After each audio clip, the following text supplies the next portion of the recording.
You are listening to KLRN Radio, where liberty and reason still reign.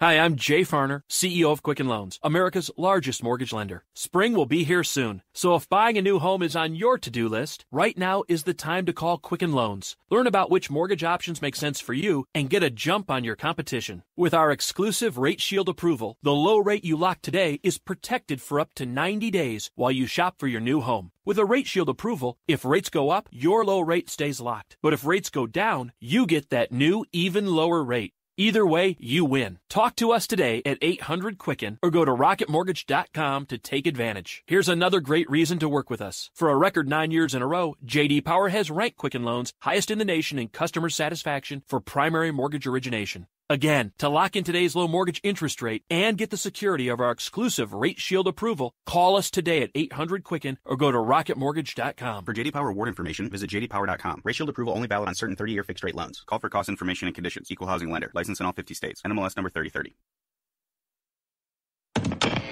Hi, welcome to the Subway ad for the new Sesame Ginger Glazed Chicken Signature Wrap. How would you like it? I'll take a... Sports announcer at home? Yeah, how'd you... We just know. My wife picks up the new Signature Wrap. It's got double the rotisserie-style chicken mix with a sesame ginger glaze. She appears annoyed at me, but she shrugs it off. Those sweet and savory flavors are calling her name. She lifts the wrap and... she takes the bite! Incredible! And now she's closing the door on my... Subway, make it what you want. Limited time only at participating restaurants. Double meat based on average 6-inch sub. I'm little teapot, short and stout. Here is my handle and here is my spout. No, Dad, like this. When I get all steamed up, then I shout, tip me over and pour me out. This is WWE superstar Roman Reigns. It only takes a moment to make a moment. Take time to be a dad today. Visit fatherhood.gov, brought to you by the U.S. Department of Health and Human Services and the Ad Council. KLRN Radio has advertising rates available. We have rates to fit almost any budget. Contact us at advertising@klrnradio.com.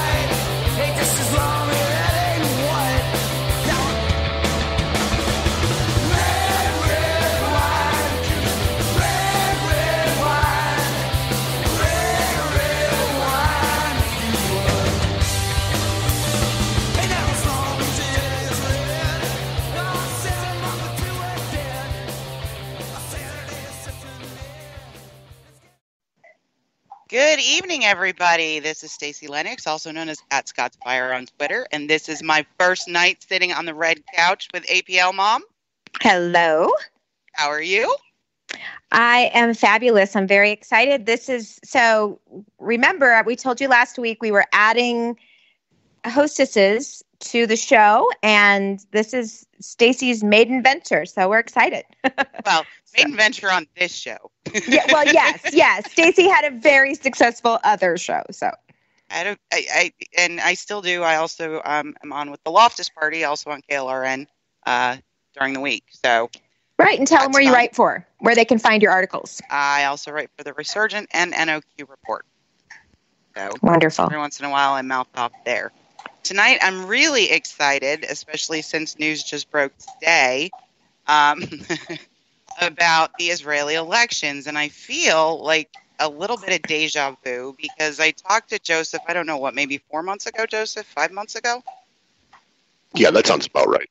Yeah, and he was telling us about the first pass at a new election in Israel. And then Bibi Netanyahu and his political party got the most seats, and it was up to Bibi to build a coalition. Because it's a coalition government, they have more than two political parties, and so in order for a prime minister to govern, they have to bring other parties in with them and make agreements about policy and other things. So not a bad system. But But Bibi couldn't do that the last time around, and so a new election was held. Now I'm going to let Joseph tell us how that election was. Okay. Well, first of all, thank you for having me on. More than happy to have you on, always. Okay, so just a quick overview of the way that we do things here. I mentioned this when we spoke, like you said, about 4 months ago. Israel has numerous political parties. We have at least 20 active political parties. And usually there are just slight distinctions between them in terms of international policy or financial policy and things of the sort. And in order for there to be a functional government, those parties have to learn how to cooperate. And so the way it works is when you vote for a party. That party is looking to get as much of a percentage of the vote as they can, and that converts into seats in Parliament. We have 120 seats, and so if you get a third of the popular vote, you get 40 seats. If you get 10% of the popular vote, you get 12 seats. It's pretty straightforward. But what it means is a lot of political views get represented, and as long as 61 of those seats are willing to cooperate, then whoever they agree to be the leader, it's usually the guy who runs the largest party, that individual becomes prime minister. He's just one of 120 ministers. And then from there, he also gets to appoint his cabinet. The members of the cabinet may or may not also be part of the parliament, but often they're not. So that's the basic idea. You vote, you determine how many seats you won. That's your block. You try to find other people. You try to get to 61 seats. And once you've done that, you're declared prime minister. You pick your team, as it were, and you go from there. Now, all was well and good until Netanyahu was unable to put together a coalition. And the reason he's unable to put together a coalition is because the religious right and the secular right have gotten. There's been this developed. It's developed into a very contentious relationship between the two groups. Avigdor Lieberman, former Secretary of Defense or Minister of Defense, is a very right-wing in terms of all of his political views, but he's also, I would say, anti-religious in the sense that he wants there to be absolutely no religious influence in Israeli politics. Whereas, obviously, those Orthodox parties that seek to make Israel more religious whenever possible are at odds with you. And so we're at an impasse. Netanyahu has just enough seats that he needs Lieberman in order to make a government. Benny Gantz also has just enough seats that he needs Lieberman to make a government. And Lieberman doesn't seem to be willing to sit down with either group. So that's where we are right now.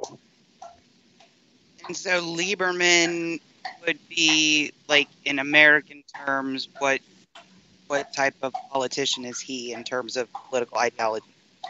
Well, in terms of political ideology, Lieberman is very far to the right. I would say that you're talking about somebody along the lines of, I wouldn't even know how to. I mean, give me some examples. Let's throw out some names from American politics, really like right wing, like religious right or non-religious right? Oh, secular right. Like secular right, like Rand Paul, maybe. Oh, hi, Jenks. Yeah, but he's very anti-war and foreign policy. He's very much farther to the right than Rand Paul, because Paul is kind of a libertarian. Yeah. I'm talking about right wing in the like, in the, I don't know. Yes, that's actually a much better example. John Bolton. Yeah. John Bolton. I had to unmute from the audience because I don't think they heard me. You guys did though. Yeah, but that's exactly right. Somebody like John Bolton would be a great example of of where Lieberman stands on all political matters. And because of his Russian background, he's very, very popular with the Russian right. You find that most of the Russians in Israel are very far to the right, and they're also secular. So they enjoy the idea of being represented by somebody who shares their views. That's the whole reason we have so many parties here, is because of situations like that. But it's never been possible in Israel to formulate a full right-wing government without the cooperation of the religious right. And so, like I said before we were on the air, if you could imagine the Republican Party, if you took away the Christian right, it would be a different party. And if you had to figure out a way to get the Christian right and the secular right to work together, otherwise, the next president is going to be, I don't know, somebody like Elizabeth Warren. Well, yeah, exactly.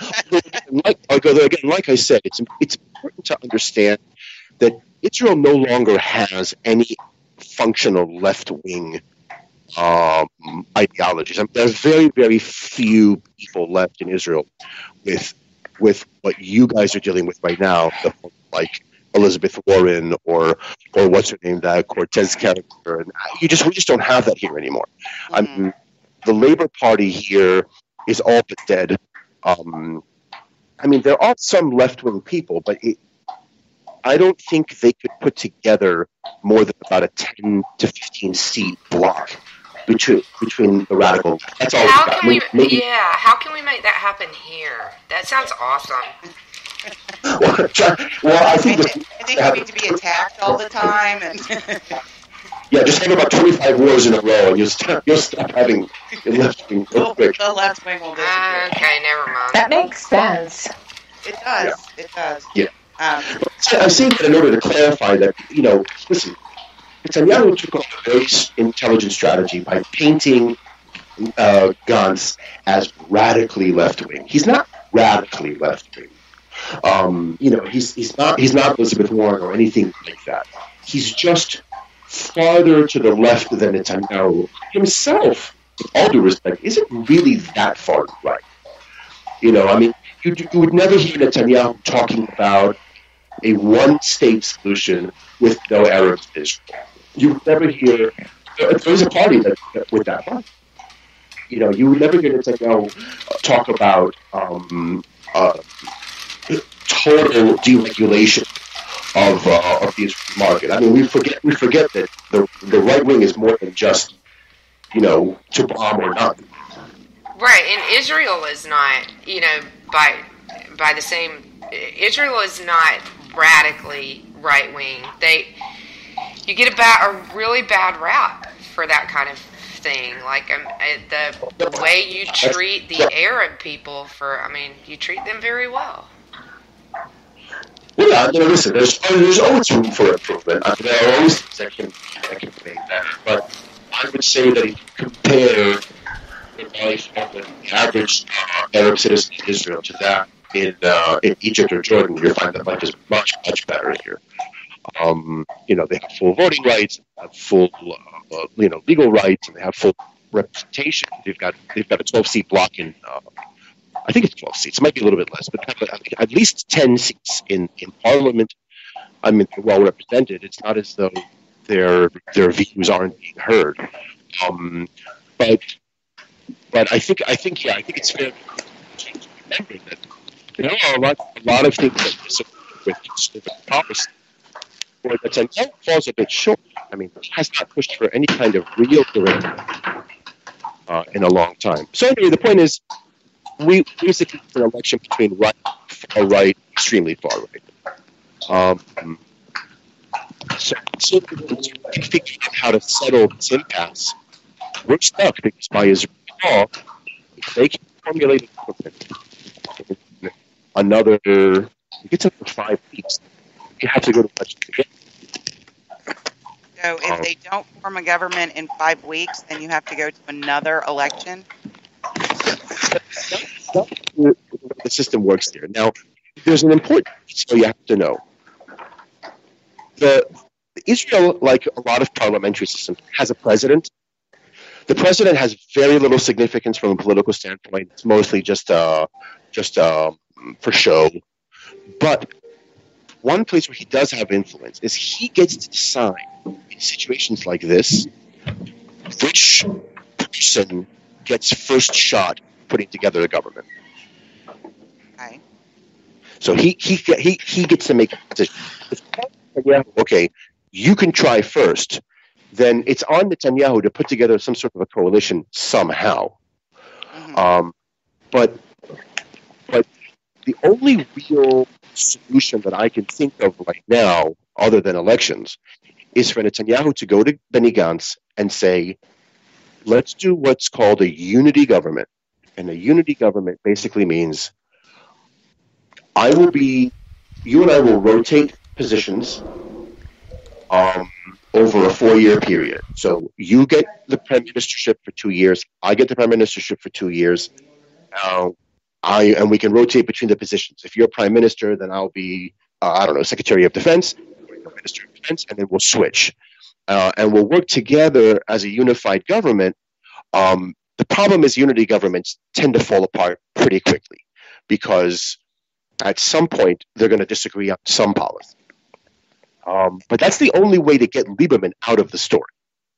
Well, and right now the big hurdle is the fact that we've discussed before when you've been on with me on other platforms that Israel is a very I don't want to say segregated because that's such a loaded word in America, but people who share a lifestyle and certain set of beliefs tend to live in certain areas.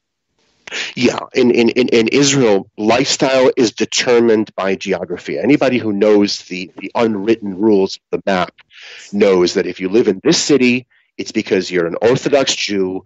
There's not going to be any activity on the Sabbath. No one's going to drive through that area of the city. The stores are going to be closed. Conversely, if you want to be in an area where you can find non-kosher food and transportation on the Sabbath and things of the sort, then you live over there. Everybody knows, and there are gradations. It's not either ultra-Orthodox or totally secular. But there is a difference between Tel Aviv, which is primarily secular, and a place like where I live in Bet Shemesh, which is primarily religious. And people go out of their way to live with people who share their religious and political and ethical views. And so it's segregated, but just not in a negative sense. Like a Chinatown or like boroughs in New York City, where it's. I remember when I was in the United States, there was an area. I lived in D.C. for a while. And there was an area just outside of D.C. which was predominantly Korean. I think there must have been at least 1,000 Korean families, all in about 2 square kilometer area. Well, that makes sense. You're with people of your own kind. They speak your language, not just technically speak your language, but they live the same kind of life that you do. They share same stores, food. And so even when you if let's pretend that I want to go buy an apartment right now. If I call a real estate agent, he's going to ask me those questions. Are you Sabbath observant? Do you keep kosher?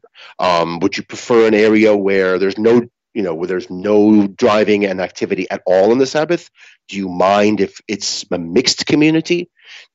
And the schools are set up the same way. Do you want your children in a mixed school? Do you want them in a segregated, in a separate school, boys and girls separated, et cetera, et cetera? There are even schools, for example, in the South, which are where Arabs and Christians and Jews go to school together. You can have that option if you want to. There are places you can live, and you can live that way of life, or you can move to the heart of Jerusalem to areas where it's 100% Muslim. And everybody speaks Arabic, and you can live your Muslim Arabic life. And I think that's fine. The problem with that is that as a result, what Lieberman wants, which is for there to be a kind of redistricting, sort of wipe the map clean and start over from scratch, and anybody can live anywhere and anybody can open a store anywhere. It's a very nice idea. It's actually a very American idea, a separation of church and state. But Israel was never intended to be that way. It was intended to be a country with a certain amount of religious founding. Now, it doesn't go overboard. They don't force you to be Orthodox. It's not like in, let's say, Saudi Arabia where you have to be Orthodox. But there are certain things that come with living in Israel. The government is closed on the Sabbath. There are no or very few buses on the Sabbath. Kosher food is the vast majority of restaurants are kosher.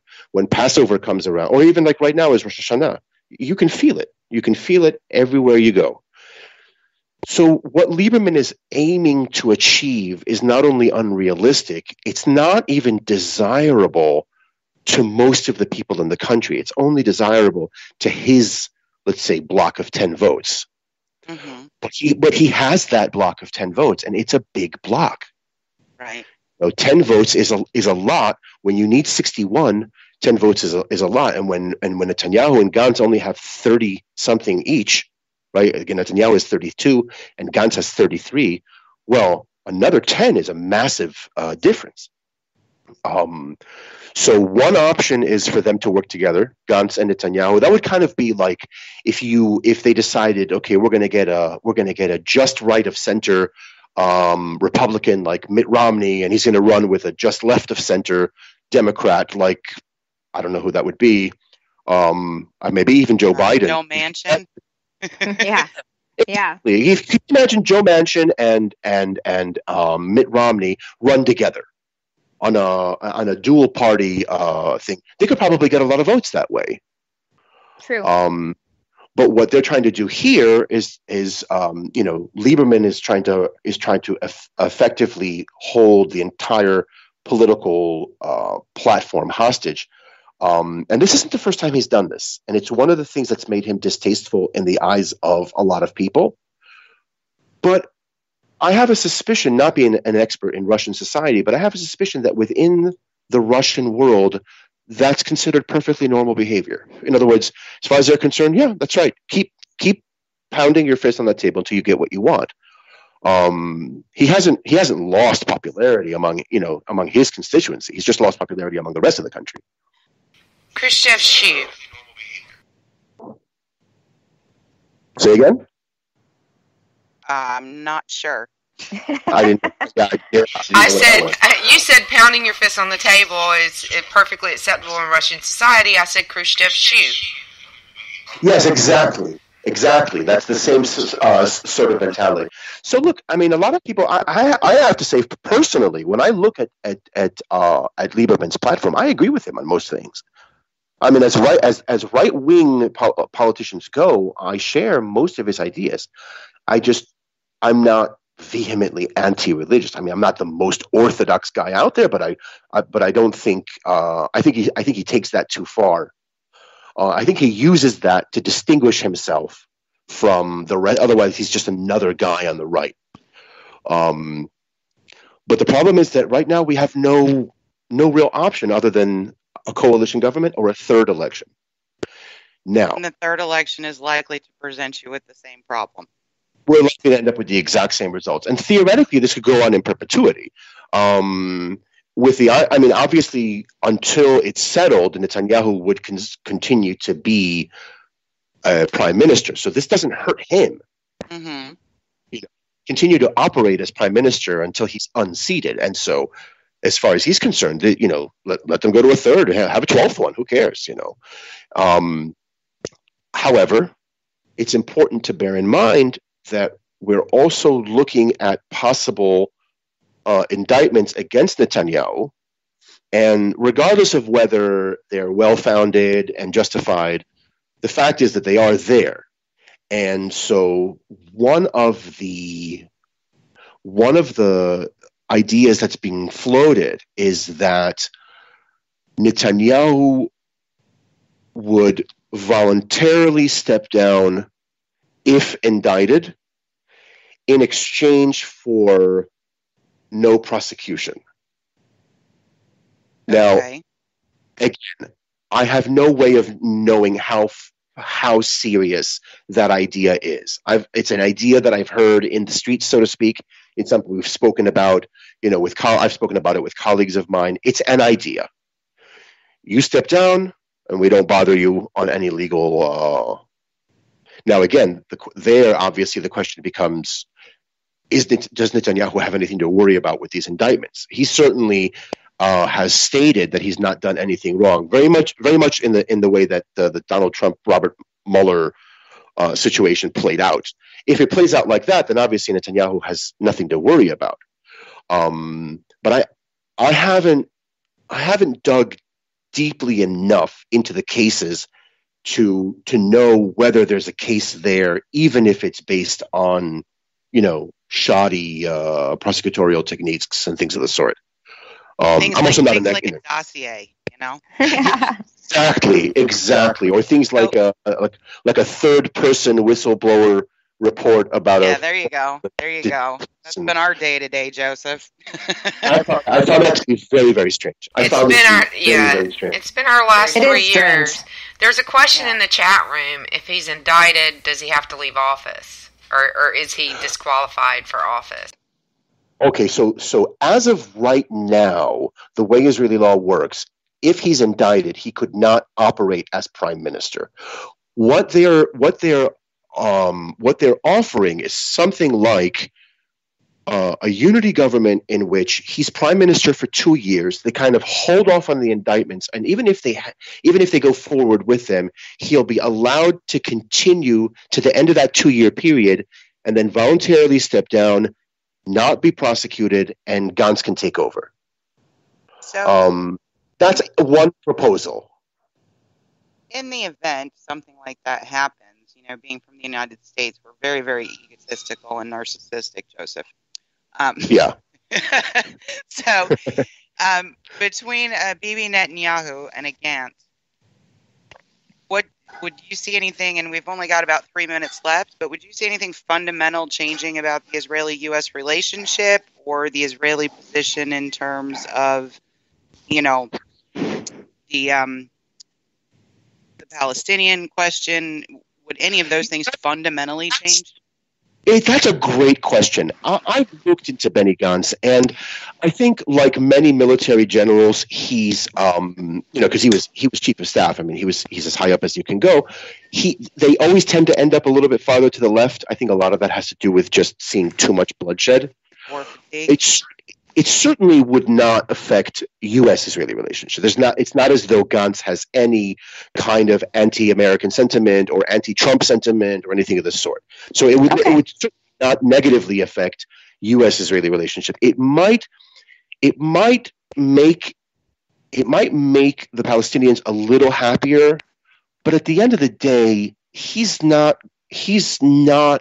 going to get away with anything more than any left-wing politician ever tried. Mm-hmm.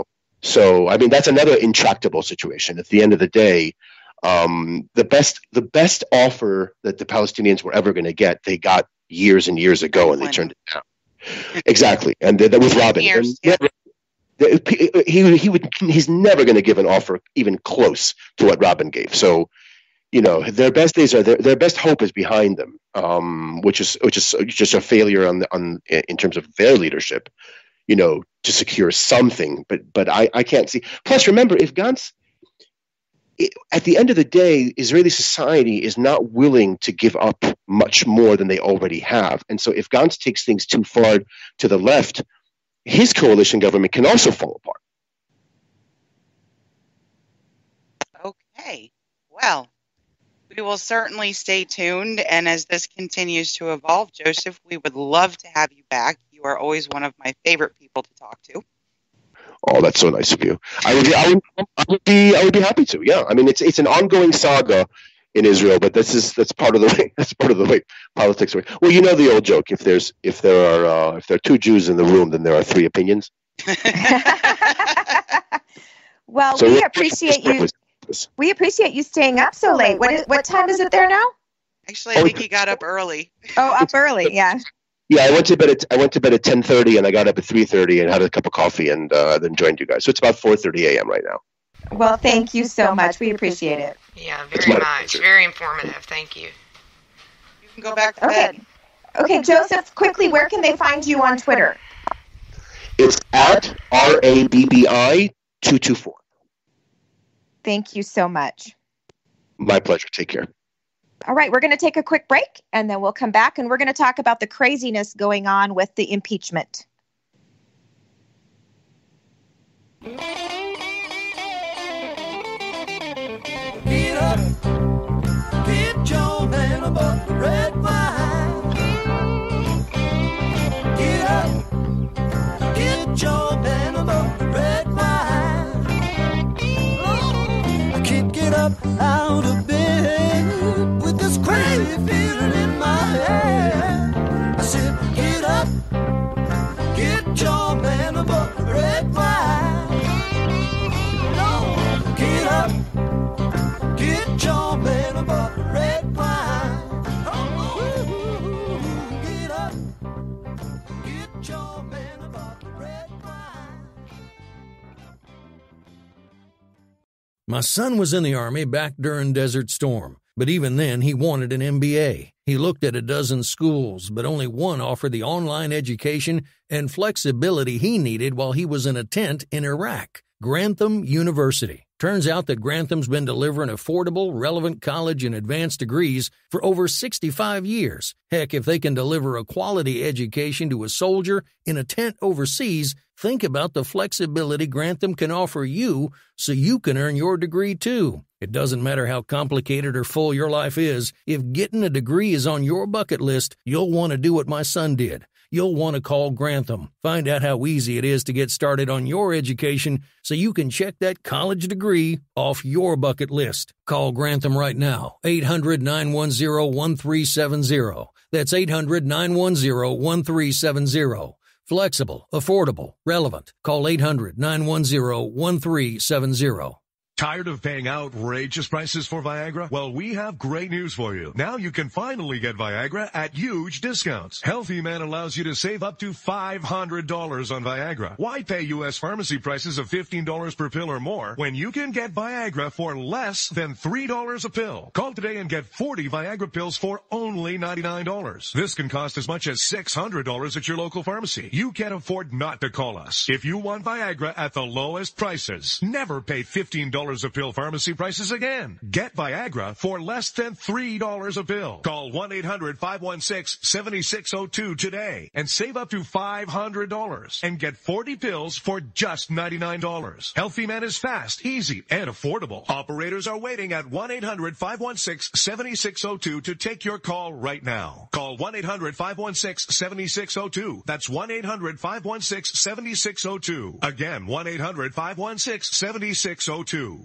Attention business owners and independent contractors. This is a money-saving message from Tax Mediation Services. If your business owes $20,000 or more in taxes, we can help you today, right now. Listen, dealing with the IRS is no picnic. It's an intimidating and extremely stressful process, and you don't want to go it alone. Our attorneys know every law, every tax break, and every possible opportunity to help you resolve and reduce your tax debt. And if you owe more than $20,000, you may be at the top of their hit list. So don't take your tax debt lightly, because it will not go away on its own. The IRS can seize your bank accounts, your home, and even shut down your business. Call our tax experts today at 1-800-783-0810 and let us deal with the IRS while you focus on your business. That's 1-800-783-0810. Again, that's 800-783-0810.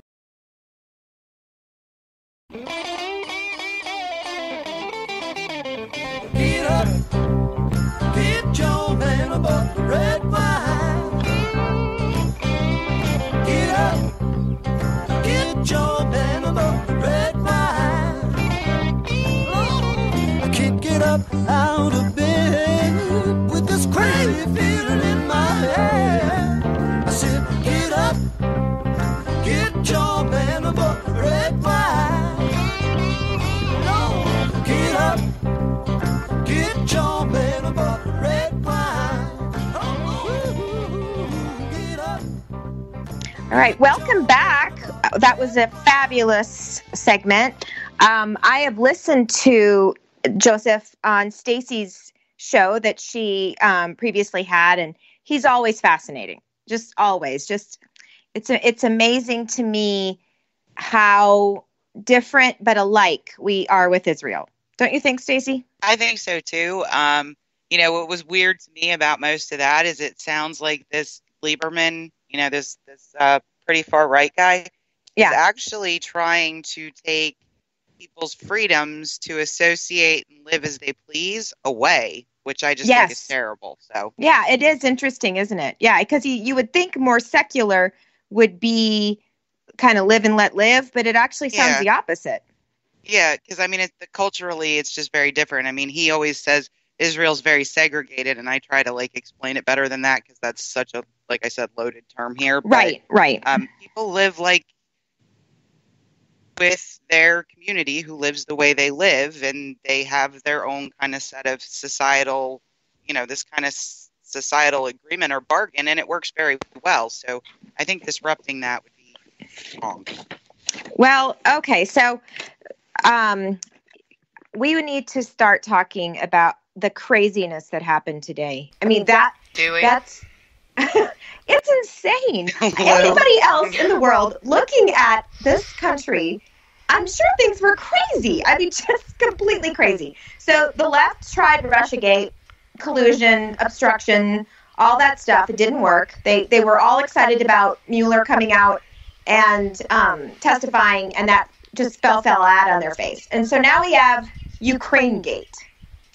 Just wait, can we stop the gate? There was one gate. It was called Watergate. Come up with a new thing. Today it was Nipplegate, even. So, so here's Nipplegate today. What? Oh, right. You don't even want to know. You don't even want to know. If I may, mean. They're so mean to Trump's family. This was about Ivanka Trump speaking publicly. Do you think they talked about her conversation? Do you think they talked about her ideas and thoughts? No. So there you go. They're pigs. So yeah. Wow. So here's the thing that kills me about Ukraine. Just if I may, that this has been top of mind with some of us. Stacey and I have been following this a lot. I've been following it like a hound dog, and there have been some cyber security threat intelligence reports that have come out that I was completely incensed about. We covered it on Cyber Wars. They completely left the Ukraine off. And the further this story goes, the more that comes out about it, the more involved we see they were in influencing our elections far more so than Russia, or attempting to, far more so than Russia was. I believe it, especially after reading some of the things we've been reading. I can understand why Trump said, hey, can you investigate this? This is crazy. Well, they were investigating it, and the U.S. ambassador, Victoria Nuland, and the FBI got in their way. Sorry, I stepped on you, Stacey. Oh, no, that's fine. Yeah, the latest, right before we came in here, and I'm going to have to give this little context, is that they now have Levine, who was a very vocally pro-Hillary, pro-Democrat government official during the 2016 election, is now telling, of course, the Washington Post that everybody over in Ukraine thought it was a precondition of their military aid to do the Biden investigation. I just need you all to know when you hear this, the guy they're talking to has already been sanctioned by a Ukrainian tribunal for giving, what did they call it, the ledger that now they're saying isn't actually a thing. The ledger of supposed financial transactions, illicit financial transactions that Paul Manafort received from members of the, Ukrainian government when he was consulting with them, and that's part of the reason he left the Trump campaign. It was actually Levine that leaked that document that we now know is not legitimate, and now the Washington Post is relying on him to give the assessment of what the preconditions for the conversation between the Ukrainian president and President Trump were. And how would he even know this? How would he even... I believe he's still in the government. He's an elected official, not an appointee. Yeah. So, people may see him as some kind of credible source, but after his own tribunals, his own court system has sanctioned him and said he improperly provided that ledger, that was actually a violation of the law, and that he and the other politician he worked with were both guilty of illegal interference in the U.S. election, harming Ukraine's position in foreign relations. I don't know why anybody would take him seriously. Well, I'm really, it's fascinating to me, and it's funny because they said release. They release it, and they said, well, that's, we need more, because that's not exactly what they wanted to hear. But it's amazing to me how many people, I read that this morning and said, I don't get it. There's nothing here. And you turn on CNN or MSNBC, and you would think that Trump just admitted to killing his mother. I mean, it's incredible to me how different people read that report differently.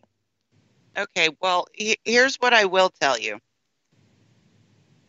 John Solomon at the Hill has broken a ton of news in Trump Russiagate, etc., just like Sarah Carter does, just like Andrew McCarthy does, just like all of them do, right? People that are really following this. On April 7th of 2019, John Solomon wrote an article talking. Well, he actually had an interview, and then he wrote the article with a Ukrainian official who said they had been trying to give documentation of corruption in the U.S., from U.S. individuals to U.S. agencies in D.C. for months, and they were being basically denied a visa, or their visa was being very slow walked. So the visit you saw today was the first time when they came to the UN that some of those officials have been given a visa. But at that time, they said they had sworn statements from 2 Ukrainian officials admitting that their agency tried to influence the 2016 U.S. presidential election in favor of Hillary Clinton. It included leaking an alleged ledger, so that was Lyshenko. Yeah, among other things. There were other contacts between Democratic figures in Washington. Money that got moved around. Financial records, $3 million to American accounts tied to Hunter Biden. Don't you think that's what Giuliani went and got? I do believe that's what Giuliani went and got, because everything that's listed in this article is something Giuliani has talked about in the last week as to having in his possession. But let's not miss the major point of this, right? So why would President Trump need to ask them to investigate something they had clearly already investigated and were trying to get the evidence to us for nearly a year, but the FBI, an FBI agent in the embassy, the ambassador, and the FBI and the Department of Justice here in America were blocking that transfer of evidence from the Ukraine to the U.S. It was investigated. He's not asking them to investigate anything because he knows they've already done it and the evidence is already there. Mm-hmm. Yeah. He's just asking, can you please show me that evidence? No, I actually think if you read the transcripts, Trump very clearly said, even in July, there was a lot of corruption there, and I think you still have some of those people around you. Yes. Yeah, I agree. I think he was giving Zelensky air cover. Yes, me too. Absolutely. 100%. Yeah, true. Very true. What do you think about, so now the whistleblower, have you looked at if you look at Twitter, the left, you would think this whistleblower was like the greatest thing ever when you read what they're saying about how credible and honest and how damaging. Swalwell said it's a 5-alarm, Okay. The IG noted he was politically biased, right? He's got a Clinton Schumer lawyer and another one who worked for somebody else who I can't recall right now, another scumbag. And his law firm, according to somebody on Fox this evening, actually goes around and encourages whistleblowers within the government. I heard that. They paid whistleblowers. They pay whistleblowers to come forward. So Eric Swalwell thinks it's so whatever. I can't listen to Eric Swalwell. He was I on can't Fox either. News earlier today, and he just lied. Oh, as Americans, we don't go to foreign governments to ask for assistance. I'm like, really? Because that's all in the record. Oh, it's God. all in the record for the Hillary Clinton campaign, It is the part- DNC, and the Obama administration. No, actually, Mr. Swalwell, what the Democrats do is they go to foreign governments and they ask them to interfere, but then they block the evidence of it. What kills me is they've been blocking that evidence for a year, and they're sitting over here saying, but there's no evidence.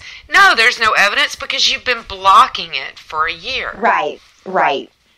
Well, and then, so you had the prosecutor, his name begins with an S, and I can't pull it off the top of my head right now, that Biden had fired, who tells Fox News in April of this year that he had a full investigative plan for Burisma, the natural gas firm that Hunter Biden worked for, that included investigations of all the executive board, both financial and criminal, to include Hunter Biden. Hunter Biden was on the list. In May, Business Insider runs a report with the prosecutor that they basically installed, right? After they got the first one fired. He basically goes to Business Insider in May of this year and lies and says, oh, no, that was specific criminal complaints related to one specific member of the board. So everybody on the left took that as, oh, Hunter Biden's cleared. No, they never investigated it because of all the freaking scrutiny on them for interfering in our election. Right. So the Ukraine never did anything after this new prosecutor was appointed, but they had all that other information in April. Now, can you actually imagine if they go back in and they somehow get the transcripts between Trump talking to Obama or Biden talking to Ukraine? Here's the thing, though. This is so damaging. Oh, God, yes. To our diplomacy, it's not even funny. Leaders of foreign countries should be able to talk to the President of the United States in a confidential way. Yes. Absolutely. No, we're not. We should not and cannot go asking for a bunch of transcripts between Obama and Biden and this and that from other administrations with leaders of other countries. I think that would be disastrous. I think it would be disastrous, too. But I also, this is the thing. I don't think we should do it, and I don't think Trump should do it. But I do think that this is how leaders talk to other leaders. I don't think him saying, can you do me a favor, I think everyone in the Senate and in Congress is being completely disingenuous because very well they know that that's how Obama spoke to. We heard it on tape. After the election. Exactly. So we know that it's complete BS, that they're making that phrase sound way more ominous than it actually is. If you are a leader on the world stage, part of the way that you get marginal countries to... Okay, I'll give you an example, because nobody in the media covered this. Earlier this summer, Secretary Pompeo went down and visited all the Central American countries, right? Right. He did some speaking engagements. The only reason I know this is because Larry O'Connor from Washington Examiner went with him and reported it. Like no other news outlet did, maybe a little bit on Fox. He went down to the president of El Salvador on behalf of the president and said, you will become a safe third country, and if you do, we will help you with economic investment, but you need to make this place a place your people want to stay because they can't come to us anymore. You put preconditions on helping people, or you're just throwing your money down a toilet. I'm totally fine with that. This is our country. I'm totally fine with the president of our country having our country in its best interest. It's not just our country, though. It's how the IBRD has always worked. Always have been conditions on financial support whether it's for domestic reasons or defense reasons. There were always conditions on it. But it doesn't generally interfere with the politics of a country like a prosecutor. I mean, that looks more like a clear conflict of interest to me, just because of the familiar relation between Biden and his son. But Lou, can you also explain that Joe Biden may be a candidate for the Democratic nomination, and he's not the nominee, so we're not stealing an election, and it doesn't look like he's going to be the nominee, and I think this is half of why this is happening. The DNC doesn't want him. They can't have a white man. They at least need Warren because she's a chick.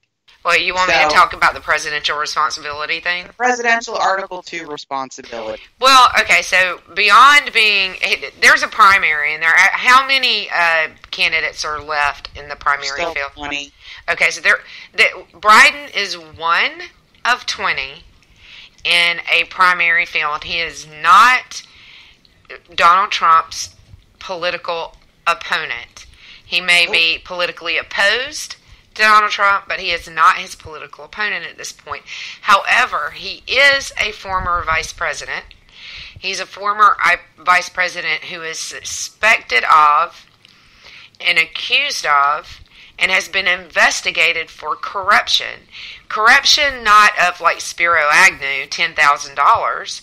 Corruption in the billions of dollars. Billions of dollars of American taxpayer money that could have been offered up to a foreign country in which he was investigated for doing just that thing.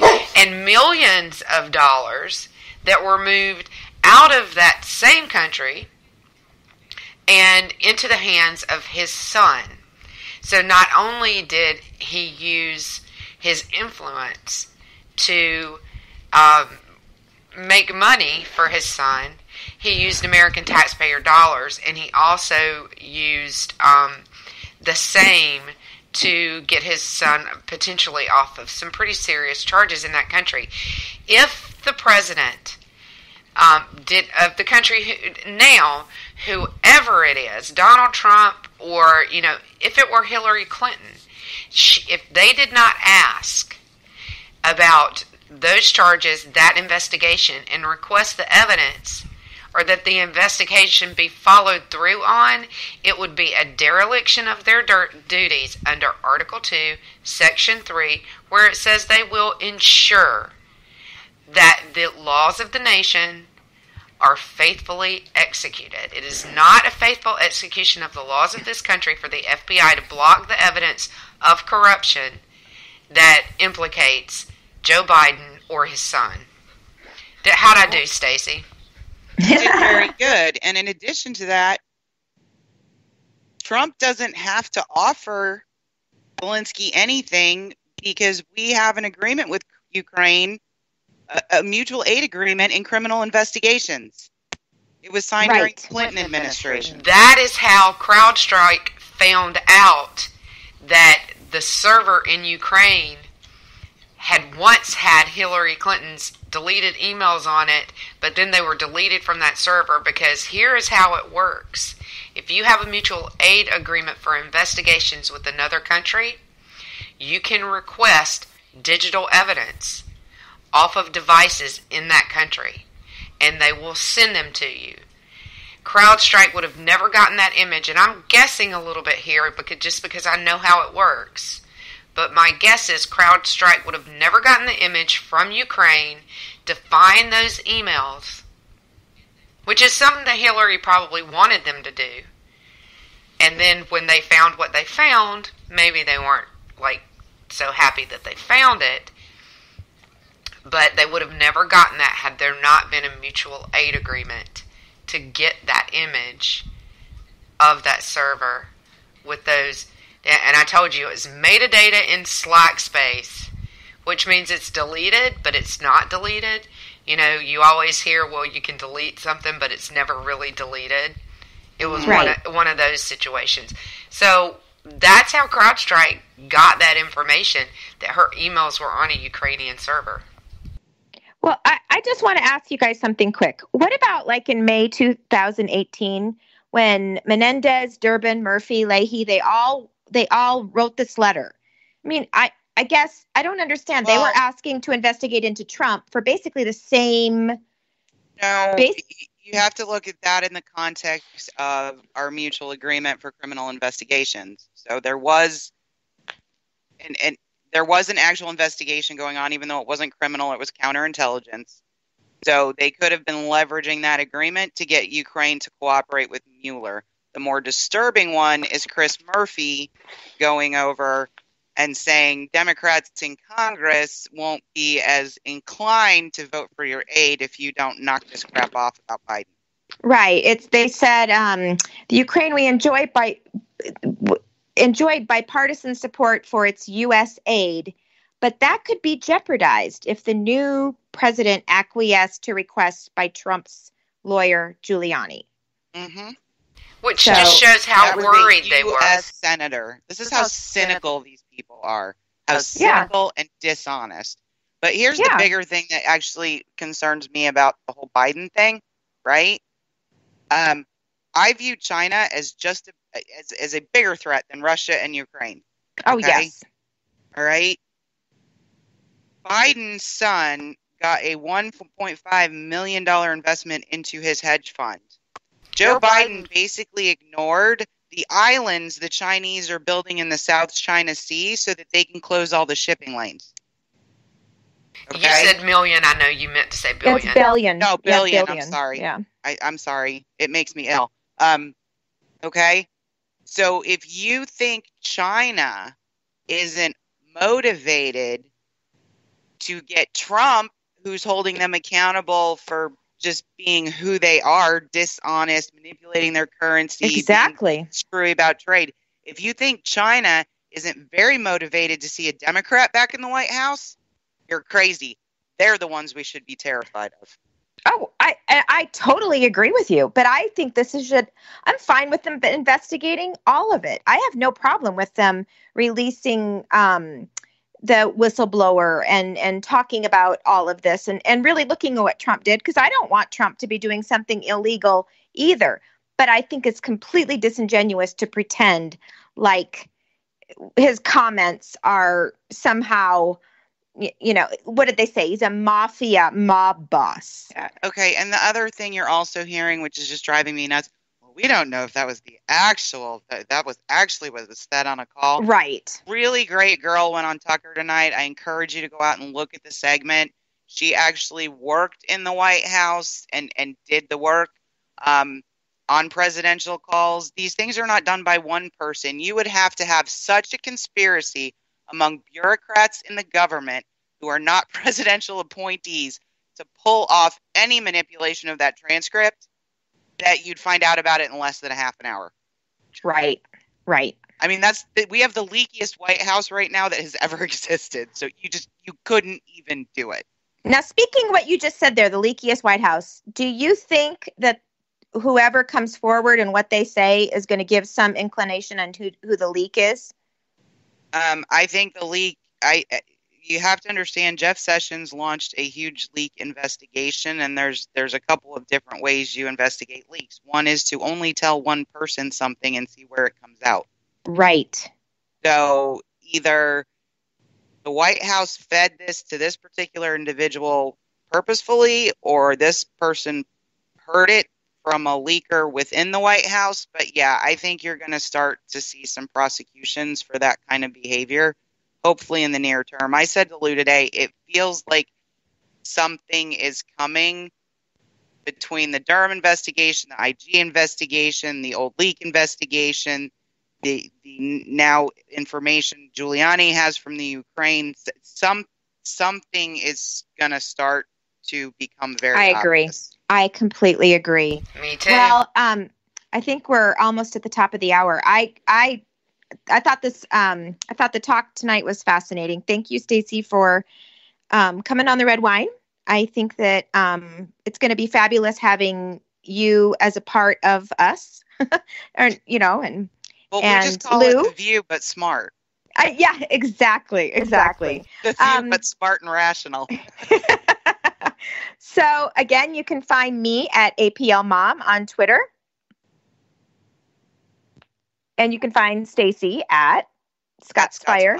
SCOTSFYR. And Lou? I'm Cyber Wars Podcast on Twitter and on KLRN Sundays every other week, sometimes every week at 9 p.m. Sounds great. And we will have Politabunny and I believe Jen next week. So, all right. Thanks for joining us tonight, guys. Good night.